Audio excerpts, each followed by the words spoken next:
Alors en ce qui concerne le conflit proprement dit, une nouvelle négociation cet après-midi avec le ministre des Affaires sociales, M. Barrot, n'a pas abouti. Les cheminots ont tout de même obtenu de conserver leur régime spécial de retraite. Demain, Force ouvrière, la CGT, appelle à une nouvelle journée de grève contre la réforme de la sécurité sociale. Le trafic ferroviaire risque d'être pour la 5e journée consécutive très fortement perturbé. Pascal Golomer, Laurent Bailly. Il y a eu une assemblée générale ce matin à 10h30, donc la grève a été reconduite.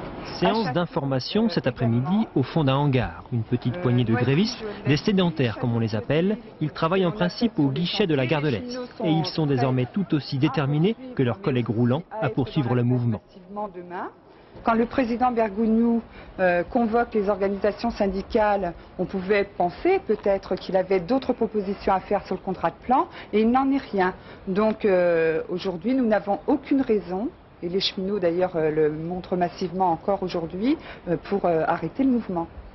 Aucune avancée aujourd'hui du côté de la direction de la SNCF. Surprise en revanche, en début d'après-midi, Jacques Barrot invite tous les syndicats à son ministère pour évoquer évidemment le fameux régime des retraites, départ à 55 ans et durée de cotisation moindre que dans le privé.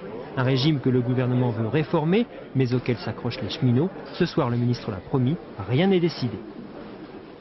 Objectif, consolidation à moyen et long terme de nos régimes spéciaux de retraite.